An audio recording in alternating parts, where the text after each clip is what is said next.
Hello and welcome to the 10th episode of the Adamola Bookman podcast. This is the podcast where we read footballers' autobiographies and then talk about them. Yeah, hold on tight. And this week we've read El Diego, the autobiography of none other than Diego Maradona.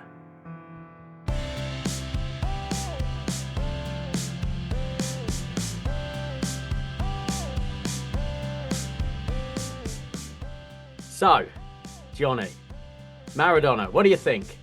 This is as sexy as it gets in the world of football, isn't it? If you're not into this, you're not going to be into any of them ultimately, are you? Before you read the book, tell me your feelings about Maradona. What did you think about him? I suppose you couldn't be a football fan without being aware of Maradona, but let's say he signed for Naples in 1984, for Napoli in 1984. I was born in December 1983, so I was thinking about it. If you were to ask, for example, is Maradona the best player in the world ever? And people are like, yeah, but ultimately people are full of shit, really, because you don't really actually know, right? So it's kind of like print the legend or whatever. Like I know the legend of Maradona and I've seen the highlights, but it's not like I was around for Maradona, really. I saw more of Maradona than I did of Neville Southall, but that their careers they overlapped, more or less the exact same time frame. Yeah, absolutely right. Well, as ever, I've got a few years on you, Johnny. So when I was a kid, he was indisputably the greatest footballer in the world, arguably the most famous man in the world. Indeed, he was named such during the 1980s. Obviously, as an Englishman, he left an indelible mark on us. I was not really football conscious in '86, so I don't really hold any grudges there. Like that was just something that happened in the past, which didn't bother me too much. But yeah, as a kid, he was the best player in the world. If you were playing football in the playground, you were Maradona, right? Yeah. I remember once actually, this is funny enough. Ireland were playing, but this would have been in the early 90s. And there was some random fella coming off the bench. And my brother was like, oh, this guy's better than Maradona. He's the best player in the world. And like, I was just getting upset about this guy who was coming on against Ireland. But he was just some randomer who was like a sub for whatever it was, like Romania or Bulgaria, whoever it might have been.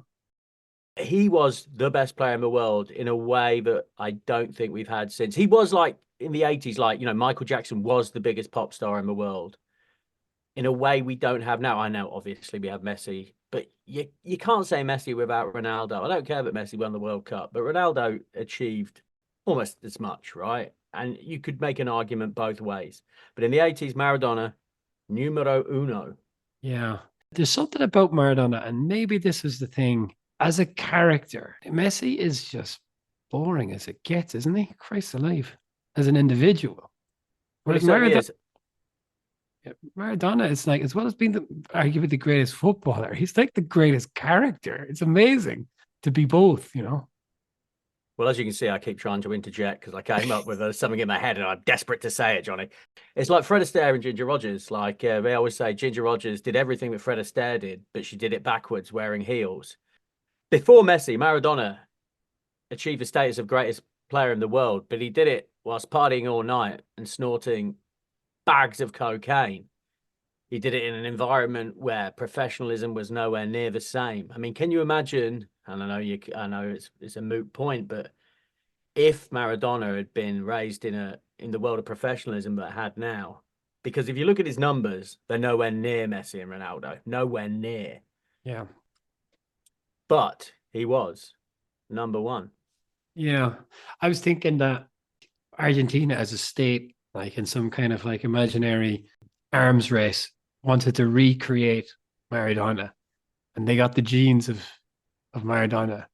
And they said, okay, let's mix him with the most boring woman in the world. Who would that be? Like Theresa May or something? Like it's like Messi. It's like the love child of Maradona and Theresa May or something like that. Well, they had a go, didn't they? Because Maradona's daughter had a kid with Sergio Aguero. And Sergio Aguero is pretty dull.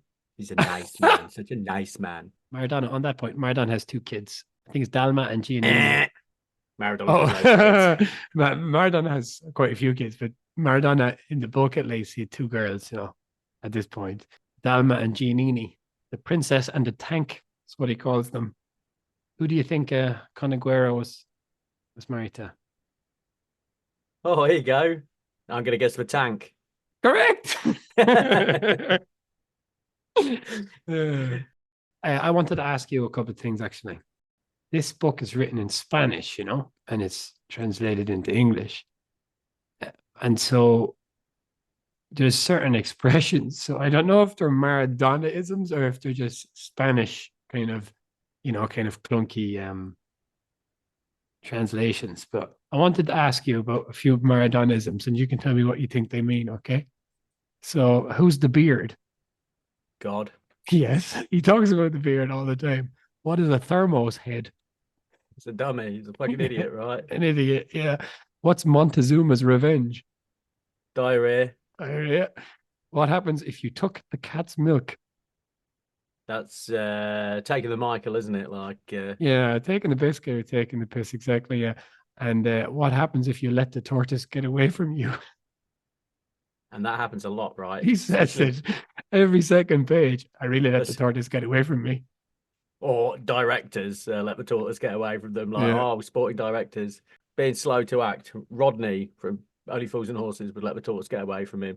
Yeah, so there you go. There's some Maradonisms, or potentially just very standard Spanish or even South American phrases. Yeah, the translation was at times quite clunky. There's a whole bit where the translator talks about people and that she's tried to use British expressions quite a lot. But the other thing about Maradona is he's just so profane, isn't he? He's always calling everyone a motherfucker and a bastard and a son of a bitch, regardless of whether he likes them or not. Like, yeah, fucking motherfucker. The translation I found a little bit off-putting, but quite entertaining at the same time. Yeah, like the book itself, in that sense, and how it's written, and there's quite a lot of omissions, I think, because you get that with autobiographies. It's not perfect, but it's really enjoyable, I think. I really enjoyed this book. Yeah, I enjoyed it too. If you like Spanish names, man, this is the book for you. It is like the fucking Buenos Aires phone book at times. I mean, he remembers every single person he ever played with. Like, he can name like his under 11 team, he knows all of them, and they've all got crazy nicknames. And I've got some questions for you. Okay, go on. All right, then. So, who's La Tota? His mother. That's right. Do you know what La Tota means? No, I don't. The everything. Oh, that's quite cute. El Narragon. That is Bilardo. Correct. And what does Narragon mean? I did look this one up. It means big nosed. Yeah, it does. Hey, El Flaco? El Flaco is the manager who brought him into the Argentinian team. Mimotti. Yeah, that sounds right. And it means skinny, I think. It does mean skinny. Yeah, everyone's got a nickname. Everyone. Do you know what El Cholo or Cholo? Diego Simeone. Do you know what that means? I do not. Nothing. It has no meaning. Oh, really? No, nothing. Yeah, no meaning. The word doesn't exist in Spanish. I looked that one up. All right. But going back to Bilardo, right? Just very quickly, because it's kind of fun. This is top quality research on Bilardo, taken directly from his Wikipedia page.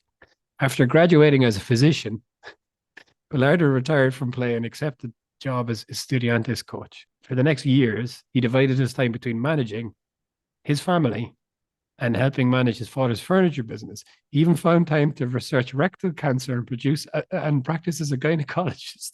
He's the World Cup winning manager of Argentina. That's astounding. Boy. I think Gary O'Neill's similar. Well, let's talk. I mean, okay, let's get started with the book. Let's get into the book. Yeah. So I'll tell you what, like chapter 1, I felt like I did when I first watched City of God, reading that first chapter. I was charmed. I was charmed. It seems so romantic. I know the poverty, but just the whole romance of South America in the 1970s was just really overwhelming. I really, really was transported there. It just sounded so exciting. Have you seen any footage or any photographs of this Villa Fiorito, the slum that he's from?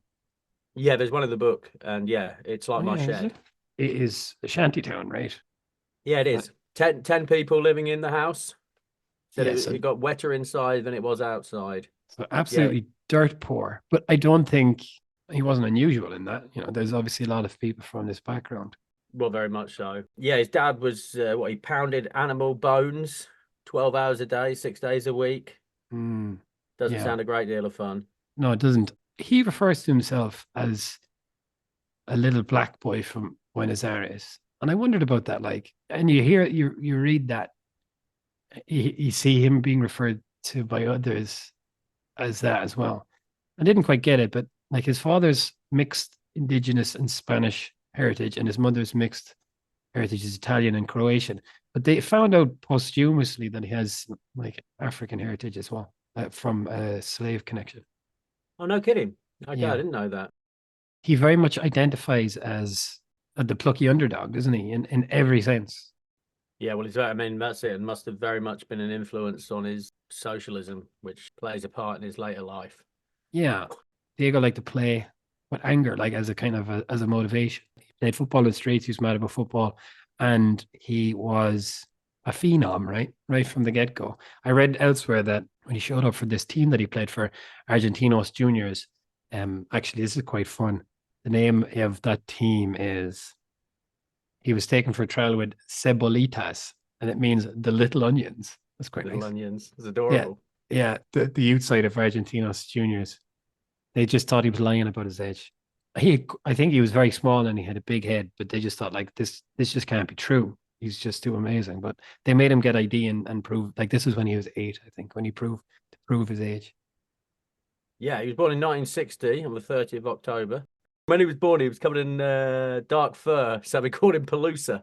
Yeah, fuzz. It means And that was fuzz. his nickname as a little kid. And it's all the cliches, wasn't it? If he was made to run errands, he'd run around like doing keepy uppies with a little orange. He got his Yeah. first football when he was 3 and he used to sleep with it. He loved it so much. There's something about Maradona. He kind of leaps off the page or something, doesn't he? As a character. And just this, he seems to have a, I don't know how to describe it, but just obviously an obsession with football, but just like he really like he's obsessed with winning from a very young age and was obsessed with his teammates and love like he seems to have experienced the world in such an intense way. He's a very intense kind of emotional character. He liked to cry, didn't he? He loves a cry. Forever Man, crying. he's sobbing his socks off on every fucking page. Like, no matter what happens, like, I cried that day. I tell you, I cried. I cried. Yeah, He loves to repeat himself as well. But no, you're right. Going back to your point, man, this is the man who lived. And maybe not always in the best way, but he was gonna, in every way. Women, drugs, later on food. I mean, he embraced it all.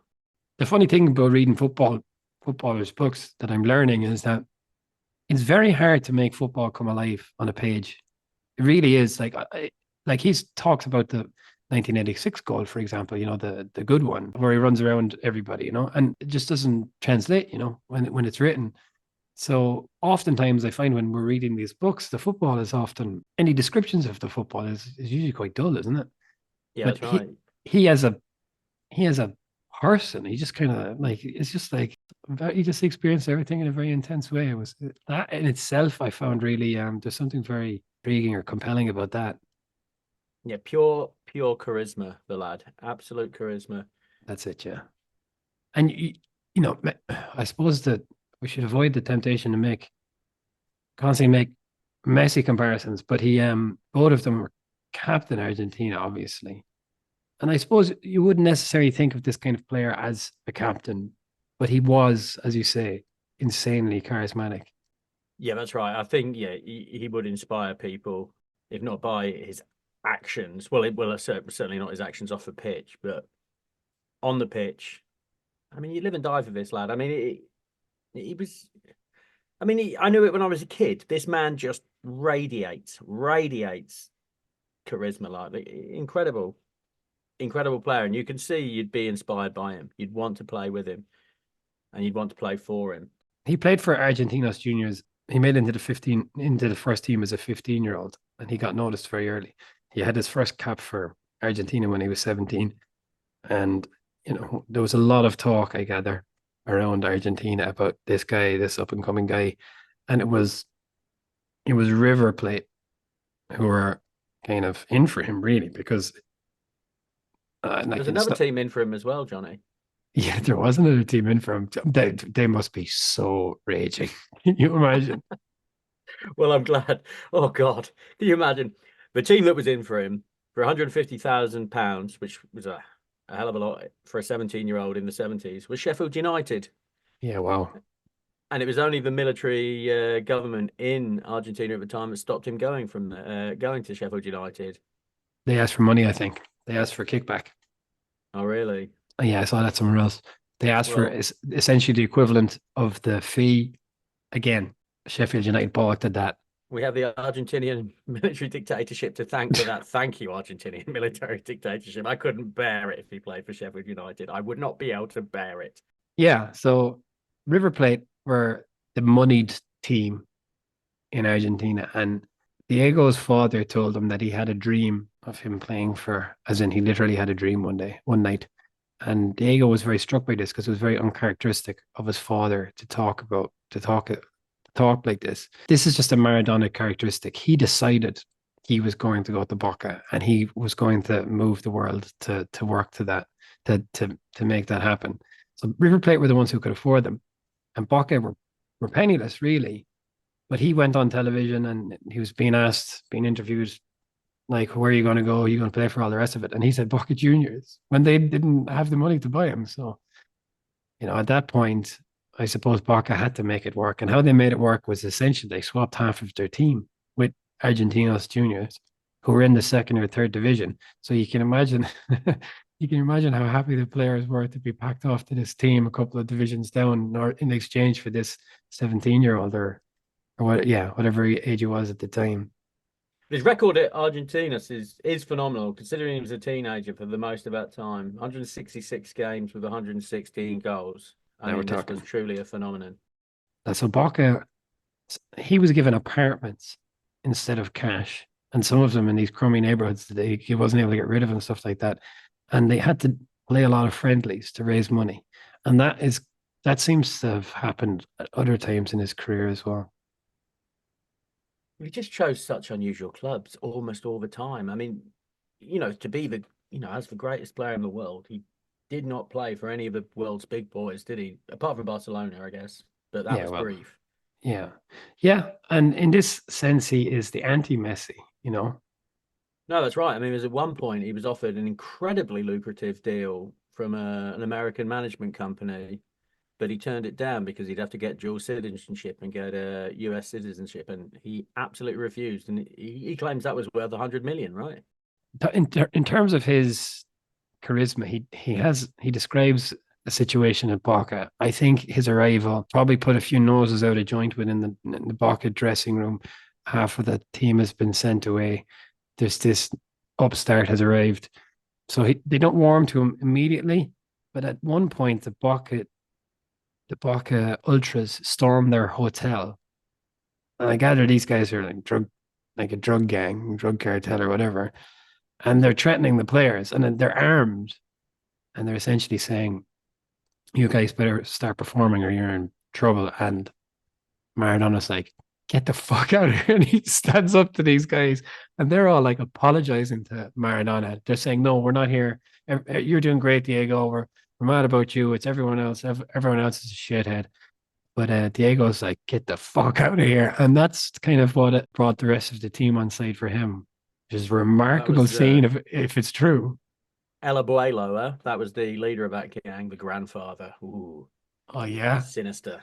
yeah, yeah. And like, I don't know if this is just lazy stereotypes and tropes, but it is like Narcos at times, I think. And Maradona seems like a character out of that kind of, out of that kind of TV show. Oh, he absolutely does. Yeah, I mean, he absolutely does. That's what I'm talking about. It's just that sort of sexy romance of that time, like. Can you imagine he played for Boca 40 times first time around, scoring 28 goals, but they won the league in 1981. He was there from 1981 to 1982, and they won the league in 1981. It was the only time that he won the Argentinian league. Yeah, yeah. The second time around, which we'll get to, was ill-fated. One of the things, he had a problem with the manager at Boca Juniors, a fella called Silvio Marzolini. And this is another thing that you see repeated throughout. He is not a man who enjoys an authority figure, is he? He does not like an authority figure one bit, no. No. I mean, And that reoccurs forever and ever through the book. I mean, there's barely a director he gets along with, right? Chairman and directors, scum of the earth. the money men in football, he absolutely loads. Everyone who was ever in a kind of a club executive, but also the Argentinian FA, the FIFA, you name it, he absolutely hates them. And again, I think this is his background is so central to who he is as a person, you know. Yeah, very much so. So then he went to Barcelona in 1982, but didn't really work out in Barcelona, did it? It certainly didn't. It certainly didn't. But he didn't always have the most professional attitude. I tell you what, he loves a friendly. He loves a testimonial, doesn't he? There was Yeah. one time Paul Breitner, the German, asked him to play in a testimonial for him. Barcelona didn't want him to go because he'd be missing games. Wanted his passport. They took his passport, and his then manager, the Thermos head, had given it to the club. So he went into the trophy room. He said, "You get me. You've got 5 minutes to get me my passport, and then I start smashing trophies." And he did. He smashed Yeah. one, and they took him seriously. Although apparently he still didn't play in the testimonial, but he did get his passport back. He says that he would have been more suited to Real Madrid. Because when you think about Barcelona and the club that is more than a club and all that kind of stuff, that's not who Maradona is it? That was astonishing. I mean, I had to sort of read that twice. I'm more Madrid. He's more Madrid, having played for Barcelona. I mean, who else would say that? So he was there for 2 years and he had a bad time. He contracted a hepatitis. I think the rumors were that it was a sexually transmitted thing, but he doesn't really go into that in the book. And that was in his first season, so he didn't play very much. And in the second season, he had a really bad tackle against Atletico Bilbao. I think did he break his ankle? Anyway, he messed up his ankle and he was sidelined for a long time. And apparently this is when he started on the cocaine. Yeah, that's it. I mean, he goes into the detail about tackle a lot. He could hear the bone crack because it went like, Oh, that's right. He said it sounded like a stick, didn't he?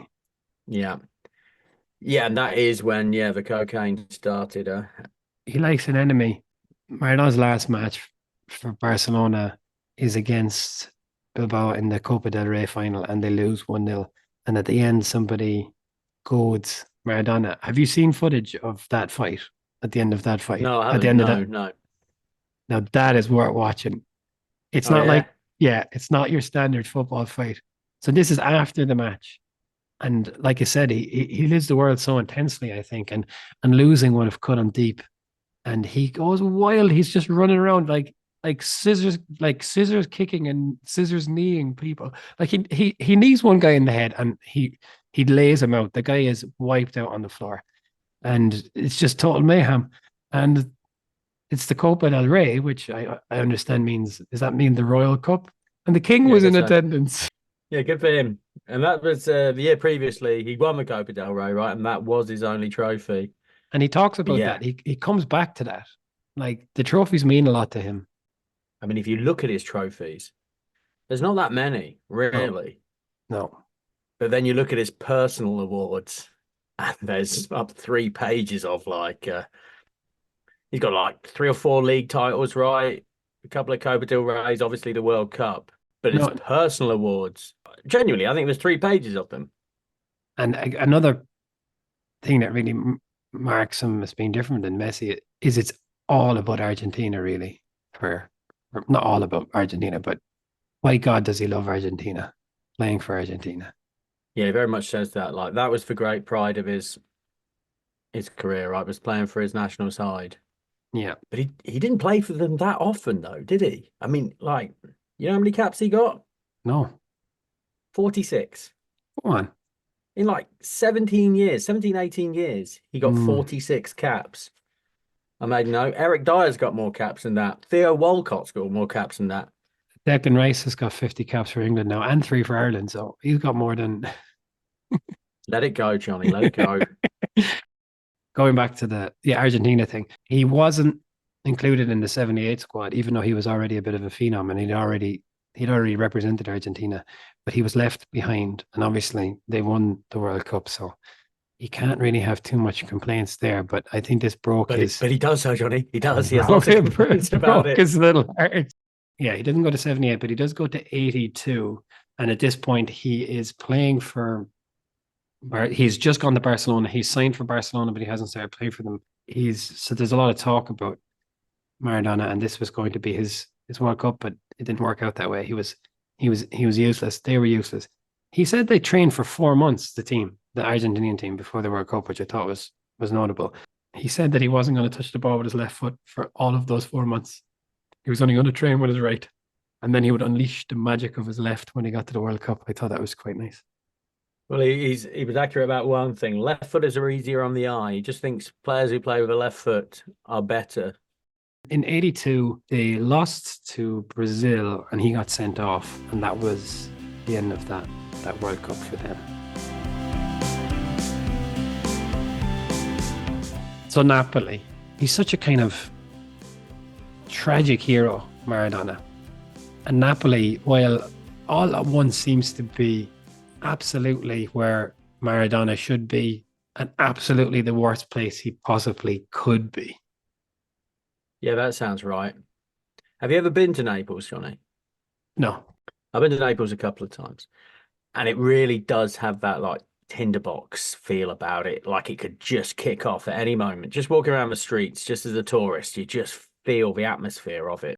As you say, it was the perfect and the worst place he could possibly be. And you do wonder if things could have been different for him had he not had his drug problems. But then, do you think in Naples that, famously the Camorra, the mafia in Naples were very powerful, and there seems to be a belief that they paid for his transfer because this was the most expensive transfer, and Napoli didn't have any money, so people were like, "Where the fuck did this money come from?" So, did you get the impression from the book anyway that they might have been like keeping him hooked, essentially using Yeah, him that to. sounds very likely. I mean, all the time he tries to do. He's like, oh, they offered me Rolexes, and I didn't want to take them, but you did take them, didn't you? Like Diego, you did take them. You just didn't want to. He was conscious that he was dealing with the devil, but he dealt with them anyway. It would seem to me. Yeah, and Um, I think for Maradona, maybe all his life the kind of rules didn't really apply. So maybe he never felt like he could always. There's a story about him going into prison to see Pablo Escobar, I mean, it's not a surprise, is it? But you just can imagine that he never felt that there would be consequences for him, and there wasn't in that case. No, that's right. Well, And back sorry, in that, sorry, sorry. To correct myself, there was consequences. Maybe they used him like he was opening whatever businesses and showing up and taking photographs. He was kind of face of a lot of their business kind of enterprises. So they were using him, and I'm sure that the whole drugs thing was just went out of control as a result of the kind of environment that he was in. So sorry, there was a price to pay for him. and it undoubtedly worked, right? I mean, I wouldn't have been familiar with Napoli in the 1980s or the 1990s if it wasn't for Maradona. It would just be another, Bari. Who knows fucking thing about Bari? But I knew Yeah, all about Napoli it's. because of Maradona. I was thinking it's like going to Middlesbrough or Sheffield United. No team from the south of Italy had ever won the league before Maradona went there, and they won it twice when he was there. Also, which I found notable, was at the time. I mean, as I say, I've been to Naples a couple of times, and like everywhere you go around Naples, there's pictures of Maradona. I bought a T-shirt. I mean, he's so closely associated. But at the time, I mean, he wasn't universally popular. He talks about getting whistled and booed. I mean, a lot of the time with Cobra America, as I said before, he wanted to take a lovely long holiday. I'll tell you, Napoli, I'm not coming back. It's unbelievable to think of in the modern game. Can you imagine like a modern footballer now? I'm on holiday, mate. I'm not coming back for the start of the season. But he'd do it, Yeah, and they'd yeah, boo him for it. yeah. But then the other side of that is there was people going on hunger strike and chaining themselves to the to the gates outside Stadio Sao Paulo. demanding that they complete this transfer.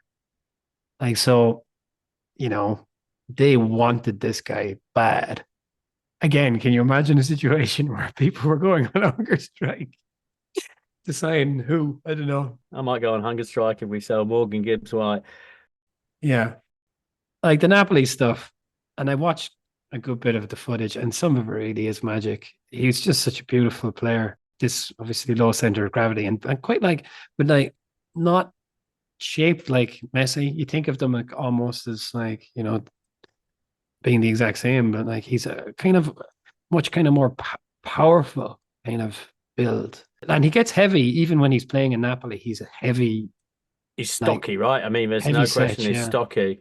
But he said his ankles can rotate more than most people, and that's where the magic came from. I'll Like go he can on. rotate his ankles more than any other player. It was a kind of an interesting relationship because he was there. They won the league, and obviously this was a massive thing. Everybody knows how important football calcio is to the Italians, so this was absolutely huge. There was great, absolutely super lines in the book. There was like the chants were things like, "We have no money, we have no bread, we have no ideas, we have no opportunities, but we have Maradona." It's so good, isn't it? Yeah, I mean it is. That's what football can do, isn't it? When you've got nothing else, if your football team's good, you've always got that. Like, And I think Maradona is that to the biggest degree ever, really. Just what he brought to people's lives, it seems to have just it's so outsized and shows the power of sport, the power of football in particular in this instance. yeah, that's a big one, isn't it? Is he the most significant player for one single club ever? It's hard to think of someone more outsized for their team, a player of that stature playing for a team who didn't share that stature. Yeah, well, I can't think absolutely. of anyone else. Well, like I say, he was, as you said, he was the most famous player in the world at the time, one of the most famous people, and he was not the playing for one of the most famous teams. It would be the equivalent of you mentioned Michael Jackson. Michael Jackson leaves the Jackson Five and he goes to like Blue. Nice one. Yeah. I think one of the things that made him a good match for Napoli and for Naples is again how he sees himself as a person, as this outsider. And this becomes very significant during the World Cup in 1990. But he talks about how Neapolitans were never treated as Italians by fellow Italians. And when they went north to play against Juve or Milan or whatever, they would be essentially just racially abused as with this kind of north south divide. It's almost like they see them as a different race. Yeah, they And had banners, right? Welcome to Italy when he went up welcome, to Milan and lava, Juve. lavatevi, wash yourselves. I think it was all pretty. It was pretty rough stuff. Yeah, they call them dirt people, don't they? Something like that. But it translates as like dirt people, the people from the south. The Mezzogiorno. Yes. Yeah, that's secondary school geography coming back to me there now. Maradona identified with that, and that's why it was a good match for him. He just identified with Neapolitans. There's a certain kind of gilded cage element to his time at Napoli, I think, towards the end. I think he just wanted to go somewhere where he could have a quieter life. Can you imagine just to live in his shoes for one day? I think you'd die. I think you would just die. The fame and the people just all over you from one end of the day from the start to the end of the day. I don't think you'd be able to, I don't think you'd handle it, Al. Oh, I think I could live like Maradona. I mean, that's it. He doesn't really get into that side of his life at all. Like, I mean, the partying and the women who are copious, right? I mean, he doesn't get into that at all, No. really. And when he was in Naples, he had a son, who he didn't acknowledge until many many years later. You mentioned La Tota. His wife is La Claudia, and he's just mad about Claudia. But yeah, he was cheating on her all the time, wasn't he? All the time. Yeah, he says right at the start, rather coyly, she had to get used to some things. Yeah, she did. Like, she did have to get used to it. There's a story right, but going right, way back. Like one day, Don Diego's screaming at her because, like, you can't bring my son home. Come on, he's got to play football tomorrow. He didn't get in till super late, and he was like, I wanted to die because I wasn't out with La Claudia that night. Oh, Naughty Maradona. that was a constant issue in his life, and the world that he lived in. Just surrounded by mafiosa and prostitutes and drugs and all the rest of it. It's not a huge surprise.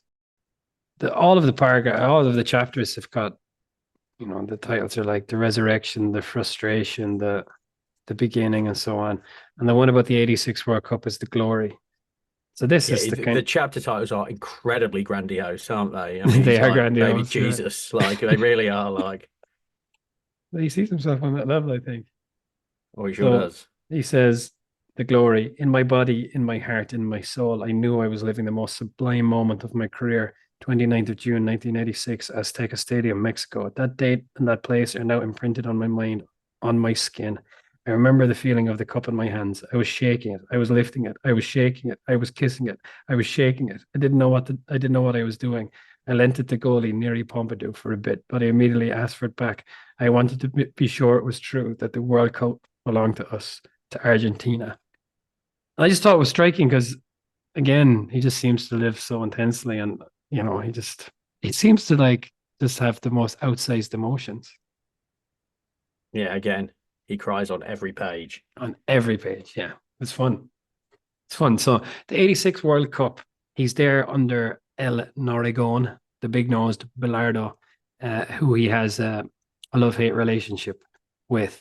And my understanding of the Argentina team of 1986 was that it wasn't great other than Maradona. I think Valdano was a good player. Passarella was in the squad and he was like the other big name, but Maradona took the captaincy from him, and that created a huge falling out with Passarella. Yeah, I'd be hard pushed to name most. I mean, crikey, I've just read the book, but as I've said before, I just gave up on the names after a while. But I'd be hard pushed to name many of those other players are from other than Canigia. And by the way, does he love Canigia? Oh, baby. He absolutely loves Caniggia. So the Bilardo went to see him in Barcelona and said, essentially, I want to build my team around you. And Diego loved this. And I don't know, he doesn't say as much in the book, but whether he stipulated it that he wanted to be captain. But at any rate, he took the captaincy from Passarella, the captain in 1978. And he was confronted at one stage by Passarella in a team meeting or in training. He came in late with 4 or 5 other players, and Passarella was like, "You're late because you were doing drugs." And Maradona was like, "Yes, I do drugs, but I'm not doing drugs at the moment." And he said he let Passarella just go at him, and then he was like, and he pulls out this itemized bill, phone bill, and it's like they're all being, somebody has been making long distance calls and they're all being charged for it, but they don't know who it was. And Maradona produces the bill, and it's an Italian number, and it was Passarella calling someone in Italy. But the real thing that did for Passarella was Valdano apparently was a really significant person in the squad, and he was kind of on the Passarella side. But Diego announces that Passarella was having an affair with another player's wife, and he was traveling to Monaco to have this affair, and that was the end of Passarella, really. That really was the end of Passarella. He never pulled on the Argentinian shirt again. One of the things that's worth mentioning about Maradona as well is just how much he got kicked. That guy was absolutely kicked around the place all of the time. In the lead up to the '86 World Cup, they played a qualifier in Venezuela, and fans came onto the pitch, and a fan kicked him, like belted him in the knee, and he had this bad knee. And he said for all of the qualifiers, every team was targeting the same knee, the right knee. They all knew that he had a pain in his knee, and they're just going around kicking him in the knee. Poor fellow was getting kicked up and down the field every game he played, it seemed. And in fact, that injury, that particular the Venezuelan fan, the thermos head, that affected him his whole career. Eh? I think he refers back to that like 10 years later, how his knee was never right after that. Quickly moving on to 1990. I mean, I watched that game, the opening game against Cameroon, and they brutalized him, right? Absolutely brutalized him. But in the lead up to 86, they were not liked in Argentina and they were not doing well. They were getting beaten in friendlies or they were just barely winning them to the point that the president of Argentina publicly said that he didn't like the team, which is bit of a weird one. But Maradona seemed to believe that there was pressure on Bilardo. And Maradona said, if you sack Bilardo, I will quit. So Bilardo was kept on. Yeah, he loved an ultimatum as well, didn't he, Maradona? Like all the time. But yeah, the World Cup in 86, the footage of those things, I know, again, we're talking about the book, but there's something it's before my time, but there's just something very nostalgic about that, those kind of footage of World Cups of that era. There's something very special about them, I think. Oh, there's something sexy about Mexico as well. I can't think of a better place for a World Cup than Mexico. Just, whoa, that's what a World Cup's all about.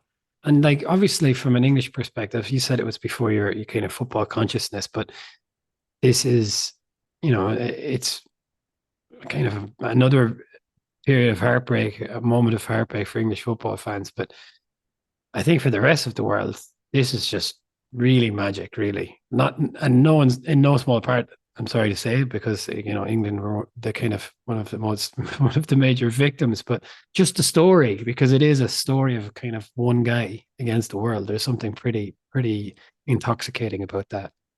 Well, that's right. And you can't not talk about, the context of the Falklands War just a couple of years previous to that. Like, I mean, that from an Argentinian sense, it is the perfect revenge. And Yeah, you know what I would rather have won, Johnny? You can have the fucking Falklands, mate. Give me the World Cup, like. yeah. Like, and he says that it was like fighting a second war. There was pressure on them to perform when they played against England. And I suppose, we're not saying anything new. We don't have to dwell on it probably too long, but I guess we see the both sides of Maradona in that game. The handball and like the kind of the the devil and the angel, if you want, just yeah, you see both But, both but sides in what the do two you goals. expect him to fucking do? I mean, it happens, right? It happens. The ball goes off your hand. All right, he jumped up a bit. He had his hand in the air, but I mean, even as an Englishman, what you think he's going to run to the referee and say, "Oh, sorry, referee, no, I just want to make it quite clear that I handballed that in." I mean, it's nuts. I mean, if a player on my team like declared a goal invalid, I'd be fucking furious. I mean, yeah, I always thought that, like, yeah, it's a bit But naughty, but I've never felt that angry about it. I've never got Peter Shilton about it ever. I've always felt this. I think that it's kind of I gather it's kind of a South American outlook, but I think tricking the ref is part of the game, and it's the ref's job to catch you. Obviously, I was upset when when we had our kind of hand of God moment, if you want, but when Henri did that to Ireland. But if it was the other way around, I would have thought it was even sweeter. I would have enjoyed it more than a legitimate goal. I remember the French football fans were like, "Oh no, let Ireland win. It's not honourable." Are you fucking crazy? Like I would give a shit. Like honestly, I would have preferred it to go that way. Like if we could have cheated our way to a win like that. I love my bad boys, Johnny. So yeah, I don't begrudge them any of it. Like, not at all. And anyway, the other goal, boom, Yeah. magic, pure magic. And they beat Germany and they beat West Germany, I should say, in the final. And that was an exciting final because it was Argentina went 2-0 up and then Germany pulled it back to 2-2. And at that point you always expect a team that's come from behind is going to win, but Maradona played a pretty sweet pass for Borruchaga to score the winning goal. So they won 3-2. And he said he wasn't worried at any point, right? He could see the Germans were running on empty, like they had like legs like logs, apparently. And he was Yeah. confident all the way through. He knew that was their destined for them. But the story of the 1990 World Cup is quite amazing. The Argentinian part of this story, because in a way, it was written for Maradona to win. It's such a shame that they didn't, I think. Now, okay, Germany, it was still West Germany, but Germany had just been united. So maybe there's a nice element to Germany winning the World Cup. No, there wasn't. At the time, there wasn't. You see, I was football conscious by then, and yeah, I mean that Germany semi-final broke my fucking heart. Yeah, I would have loved to have seen Argentina beat Germany. I hated that German team so passionately Yeah. for the crime of beating England on penalties. But yeah, so the kind of like what's remarkable is Argentina got to the final. They won one game in the group, and they won one game out of the three knockout games, like as in 90 minutes. The other two games went to penalties. So they got to the final having won two games, which incredible in itself. And did you watch the Maradona handball against Russia? No, no, I didn't. So he handballed to stop Russia from scoring a goal. And it is a blatant handball. Why I say it was written for Argentina to win is because this is when he was in Naples. Well, this is one of them, mate. I was always made to believe like the whole of Naples were supporting Argentina during that World Cup. That's sort of like how the legend goes, although that doesn't necessarily seem to have been the case. Like ultimately they were supporting Italy, as I imagine you would. But yeah, there does seem perhaps there was a vendetta there. Does that sound right? Yes, Argentina played games in the north of Italy. They were booed. All the people, all the Northerners hated Maradona, so he was booed a lot. But then they played Italy in the knockouts in Naples, and it's just an incredible kind of series of events or whatever that brings us about. So Maradona tried to stoke this South-North antagonism by saying essentially that the Italians never saw Neapolitans as Italian, and this made him.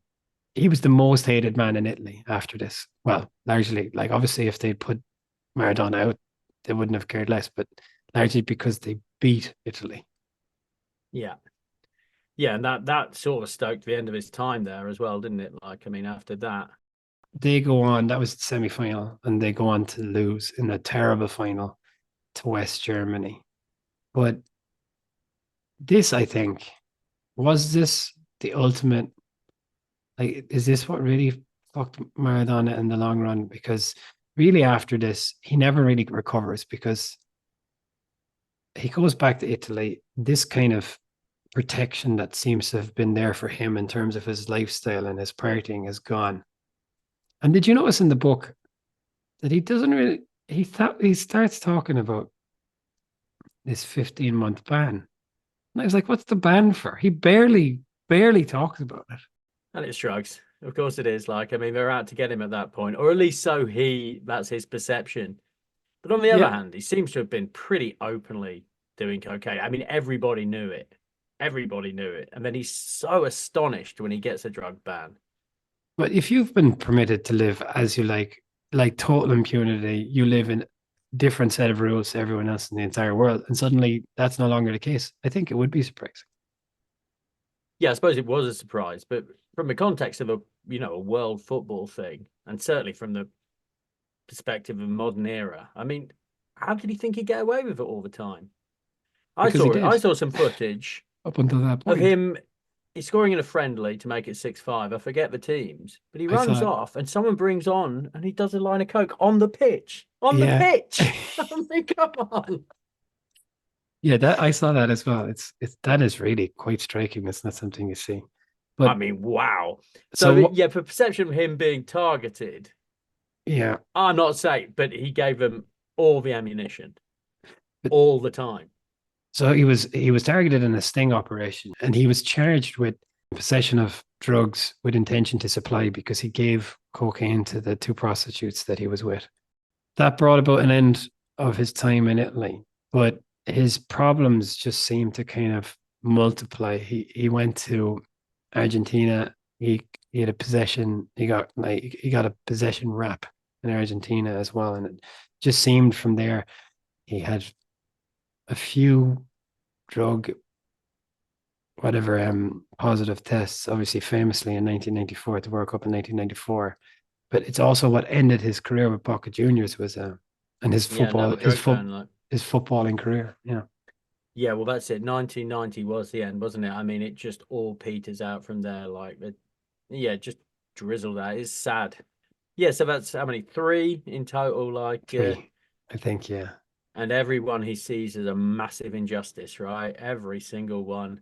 The 94, the ephedrine, oh, the fury he feels towards that. Like, So then he again, said I don't know. I mean, that's it. He says US sportsmen do it all the time, but it was he's on over the the banned list. he bought it over the counter or whatever. Do you buy that stuff?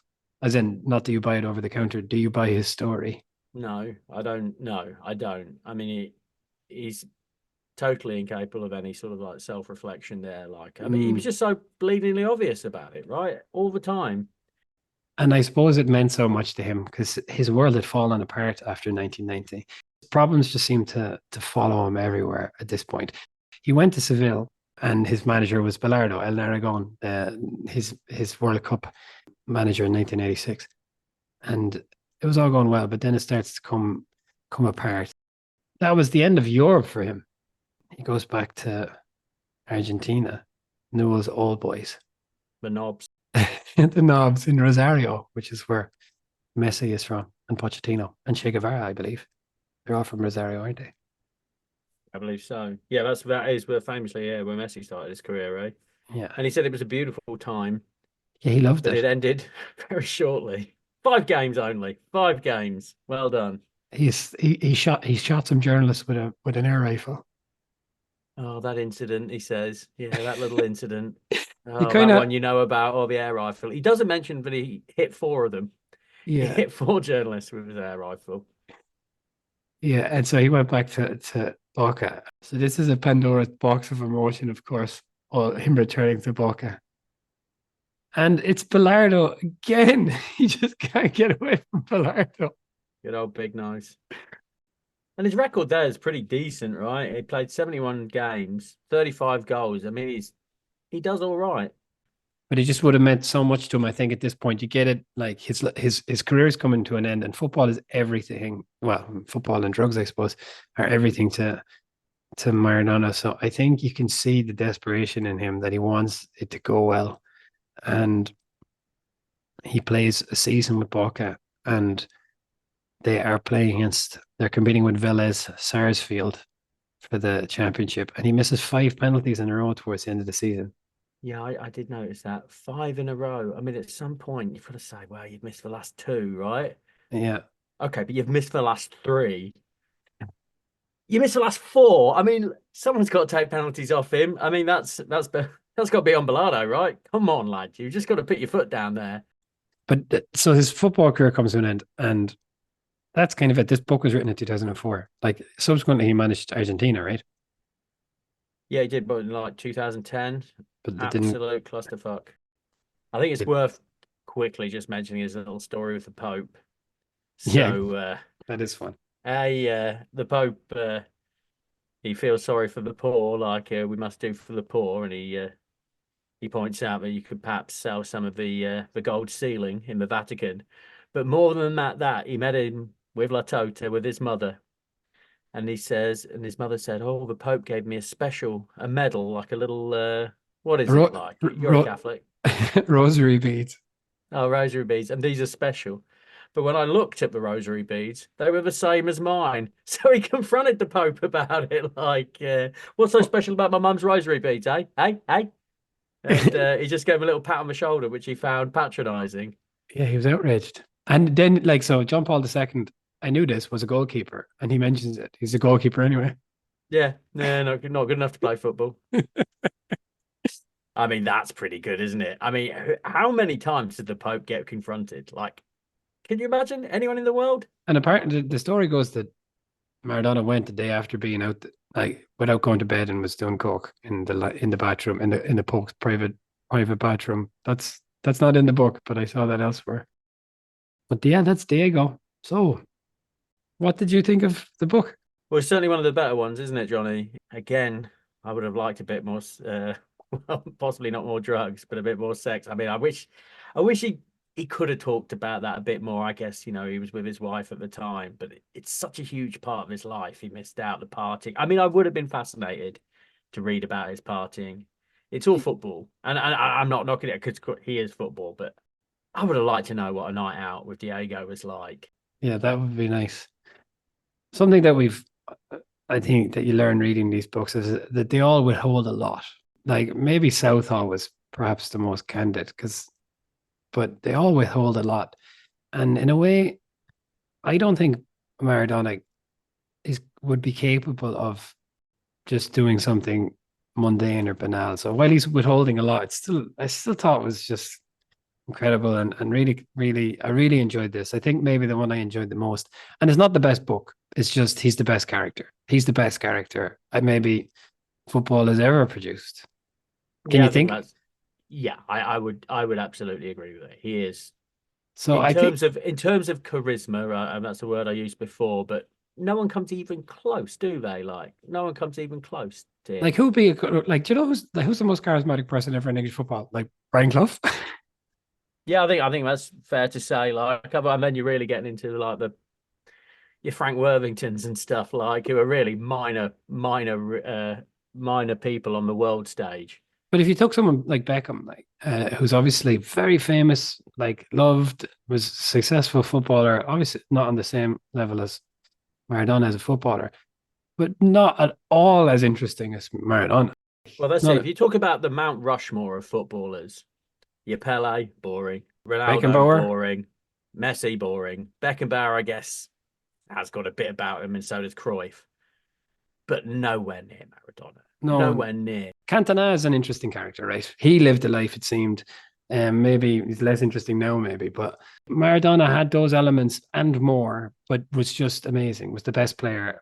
Like, and it seems to be widely regarded up until Messi as the best player. And maybe people are revisionist or people who weren't around say they like Maradona more than Pele just because whatever, he's kind of cooler and there's more footage of him, there's better documentaries about him and that kind of stuff. So maybe I find those conversations kind of silly anyway. I don't know how anyone can really compare people that they didn't really watch. But yeah, it's human nature, isn't it? But yeah, the end of the century, right, 2000, FIFA did like an awards, right, and it was like the player of the century, and it was Pele, and then they had to add an extra category like people's player of the century, and that was Maradona. Really. Like voted for by the public is Maradona all day, isn't it? Like because deep down we all love a scallywag. I would definitely recommend this book to anyone who's interested in reading football books. I think there's various things wrong with it, but if you like football, you couldn't not read this and enjoy it, I think.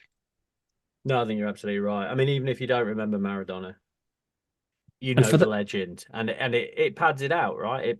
It pads it out. You get to hear about the other stuff, like because to me Maradona was 86, 90, and Naples. the thing about him as well is that as you read these things, you can watch. There's just so much. I just consumed Maradona for the last week. It was brilliant. How are we going to score this? Well, I'm going to 5. give this 4 big noses out of 5. And I only don't give it 5 big noses just because some of the translation is so clunky. Just my final point, right? The River Plate supporters are known as Gallina, right? And he's like, oh, I showed those hens. Fucking hell, call them chickens. Chickens. It's derogatory. I mean, come on, it jumps out at you. I mean, blimey. I'm going to give him 5 El Narragons just because, yeah, for the reasons mentioned. If you're going to read footballers' autobiographies, read this book. Yeah, it's a really good one. And as I say, it's very romantic. It takes you back to the time. He's a poet in his own little angry way. And there is some nice turns of phrases on that point. Oh, there are some nice turns of phrases. Like, what does he say here? I've got it written down. Oh, he was lonelier than Adam on Mother's Day. That was a Yeah. nice one, isn't it? Like, I'd never heard that. Well, that's it. And next week, or sorry, the next episode from One Titan to the next is Steve Clarge. Yep, from the sublime to the ridiculous. Yeah, Tales from the Boot Room. I'm looking forward to this, though. Yeah, me too. All right. Well, thanks, Al. Thank you, Johnny.